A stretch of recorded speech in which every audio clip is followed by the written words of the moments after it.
Today we're answering the question, how much should I spend on branding? As an entrepreneur, money is likely to be one of your biggest concerns. Many entrepreneurs go into their venture with one of two of the following mindsets. Either they catch themselves repeating that old saying, you gotta spend money to make money, which someone came up with way before the internet changed everything about how business is done, or they tell themselves, I'll only spend the bare minimum until I create a decent cash flow. Play it safe. Both of these mindsets are like two extremes on the opposite end, and both of these mindsets can actually hurt your brand. Today, we're answering the question on every entrepreneur's mind, how much should I spend on branding?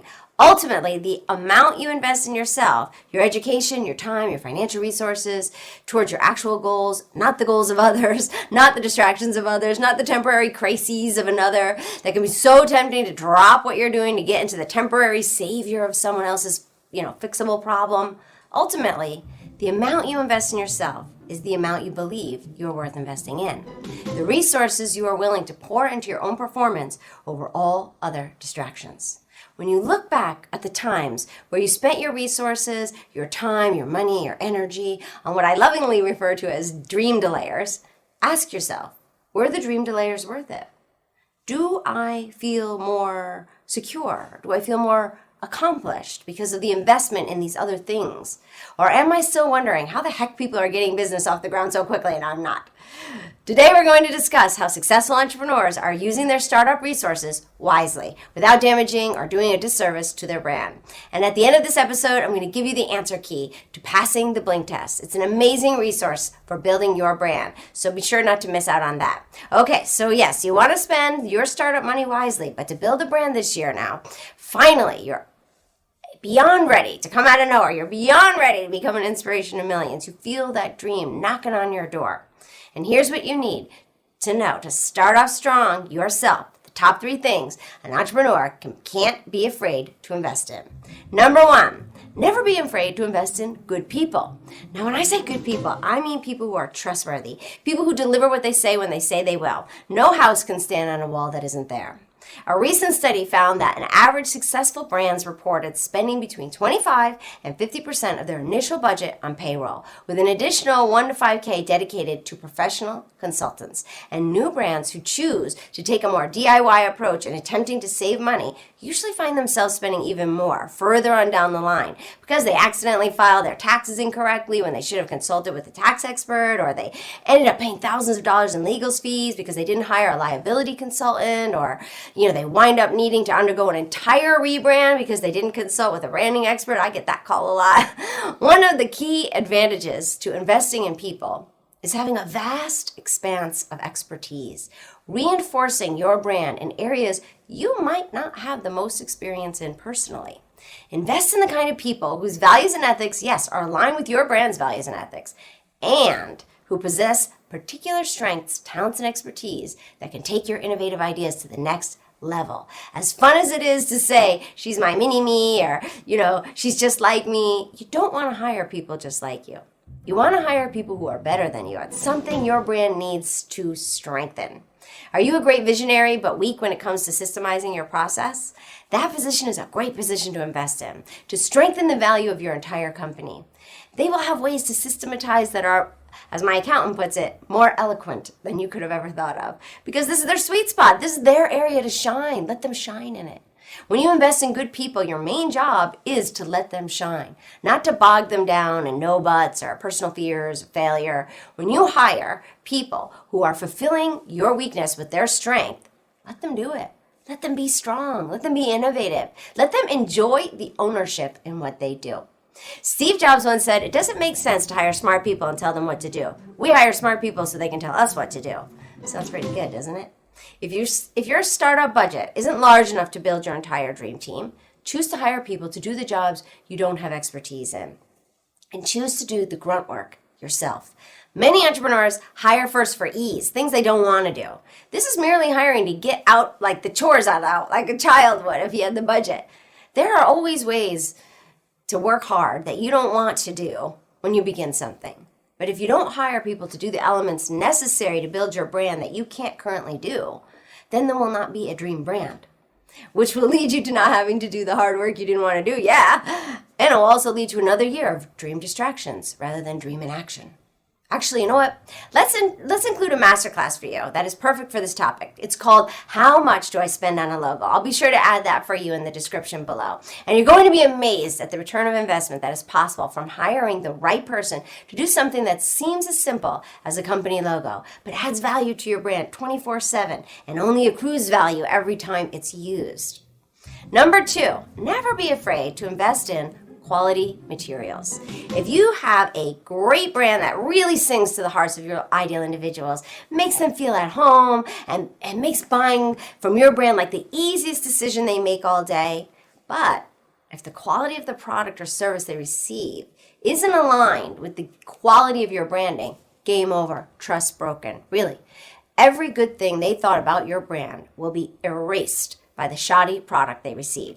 The good experience they had shopping with your brand will become tainted, and they will replay the touch points that they had with your brand as moments where they were lied to by your brand. And the opportunity to win brand loyalty is gone. Order returned, and the website is no longer stored, or the store is no longer in their mind as a friend, as a place to go, but rather as a danger, as something to be avoided, as it caused them pain when they invested primarily, or at least fundamentally avoid pain to gain pleasure of investing in someplace that's going to deliver quality goods. So a recent study revealed that the average cost of materials for building a brand new brand from start at the very lowest start around $10K and raise up to $125K, depending on the scale of your operation. What high quality material means to a brand can vary from business to business. High quality materials, like what's considered high quality, is determined really by your customers as well as your options. High quality in health treatments alone could mean luxurious atmosphere, durable machinery, portability for home use, weight, recycled materials, hypoallergenic materials, a warm and welcoming staff, talented practitioners, excellent customer service. In Hollywood, most high-end plastic surgeons, they have these like private hallways that connect to luxury hotels with floors of nurses to care for patients in recovery in private. Right? They invested in that quality material. So the question is, which of these investments will attract and keep your ideal customers? What will emotionally move them to come back again and again after their first try with you? Here's some important questions to consider when evaluating the value of different materials for your brand. Does it solve a problem? Every product or service in the marketplace exists only because it solves a problem and or improves the quality of a person's life. So when choosing your materials, the degree to which the material contributes to creating that improvement or to completing that solution can be determined by the value it holds for your brand. To go back to our original example, if privacy is the amenity that means the most, a private hallway to a luxury hotel is a deal you'll want to start working right away and perhaps negotiate in the rental or purchase of your location.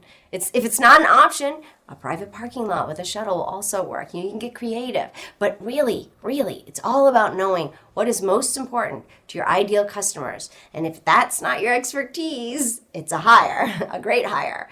If it's something you can do as you grow financially, then behind the driver's seat, you can go. While your resources are performing their expertise, giving the user the best experience possible, which will ultimately grow your brand to afford the driver or 5 drivers if that's your business plan. But if you're stuck in that mindset of I'm hiring people based on what I don't want to do, then you're not building to grow. You're building to make just enough money to survive, doing as little as possible. This is that house who can't stand on a wall that isn't always there for you. Does it make my product or service easier to use? Ask yourself that question. High quality products and services shouldn't require customers to spend a lot of time trying to figure out how to assemble it or how to make it work properly. If the materials or equipment are in question, that they add to the ease of use, then it's a high valuable asset to your brand. If it creates the emotion of frustration and ultimately defeat, they're headed for the return policy route. And as a creator, it's not your job to spend your resources to make your life easier while you start your company. It's your position to spend your resources to make the customer or client's life easier, so much easier. They tell everyone about it. Your business grows, you hire more people to, yes, do the things you never wanted to do again. And now your life is easier. But the equation doesn't work the other way around. Another question to ask yourself is it efficient? Your product or service should aim not only to be getting the job done, but to get it done more quickly than ever before with the help of your brand. Any materials or equipment that saves your ideal individuals on time, and effort will be very much worth the added investment made on behalf of your brand. Our only non-renewable resource is time. So if you can give people back more time for what they truly want to do, they will love you. This is where the bond begins for branding. When you truly solve a pain point for someone else consistently, and they can rely on you to always deliver, they will always come back and become brand loyalists. The more touch points that you can deliver consistently to them, because you allocated your resources smart to what matters most to them, then the faster your company will grow and the more dedicated your customers will become to your brand. Ask yourself, is it tailored to my ideal customer's aesthetic? Okay, this is a subtle one. This would fall into the category of the subtle art of branding. It's nuanced, which is another way of saying it's intimate. And intimacy is love, and love breeds loyalty. Brand loyalty is your business plan. Since this is a subtle one, let's start with the basics. People care about aesthetics. Colors, prints, textures, shapes, features are all ways that you can not only distinguish your product and services from other brands, but why? Why people care so deeply about the way a brand looks and feels and distinguishes itself from all others? Because people identify with their objects. They see them as an expression of who they are. And when you can make them feel like their ideal self through the aesthetics of your brand, they feel confident and powerful and grateful for your brand. They want more of that feeling. They want more of your products. Essentially, your visual branding is a primal and powerful way of telegraphing to your ideal individuals that your brand sees them, gets them, loves them, just as they are. And if the materials in question will add to that feeling, add to that aesthetic of your product or service in a way that makes it stand out from other brands while perfectly aligning with your ideal individual's vision of themselves, of their greater future, then it's more than worth the extra investment to add those small special details and personal touches. The brand that knows them best is the brand who wins brand loyalty. You can even start a business by seeing an aesthetic add-on that the founding entrepreneurs did not see. Okay, get this one. Consider Sherry Schmelzer, who created Jibbits, which are these little charms that fit into the shoe holes of Crocs. Who thinks of this? Well, Sherry did. The shoes everyone loves to make fun of until they buy them for a vacation and never take them off, which I didn't do, but I did do. Thank you, Sherry, for making these tiny little baubles, these little stick-ons, which allow kids and grown-ups alike to personalize their Crocs, right? So Schmelzer now has a net worth, get this, of more than $300 million. From adding an aesthetic to an already existing product.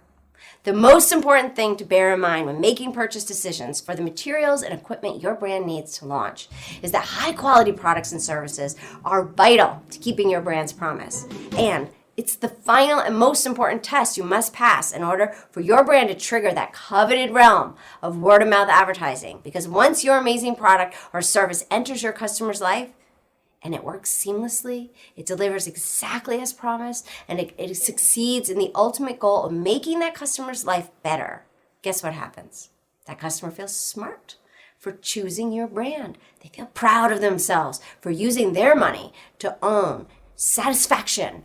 They feel they can't wait to be the one that provides the same positive experience for someone else, someone close to them, by being the first to recommend your brand. And we're all 50 times more likely to buy from word-of-mouth advertising. Sounds pretty savvy to go for free word-of-mouth advertising when you're working on a startup budget as you grow, right? Number 3, never be afraid to invest in worthy causes. Investing in worthy causes that align with your brand's values and ethics will elevate the conversation of your brand.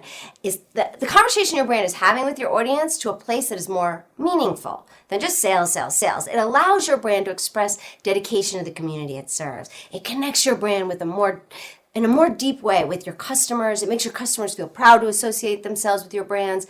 Many brands have adopted buy one, get one marketing platforms to boost their brand awareness through consciousness, contribution to humanity. Some brands commit to donating a certain percentage of every sale to a specific cause that is relevant to their brand messaging and important to their brand community. Companies like Tom Shoes, Warby Parker, Bombas, Avocado Mattress, BarkBox, and SandCloud are just a few of examples off the top of my head of wildly successful brands who started out relatively small and just exploded exploded, generating word-of-mouth advertising like crazy, simply because purchasing goods and services from these brands leave people feeling good about themselves, for having a meaningful impact in the world, for helping other people, or helping other animals, or helping the environment to thrive.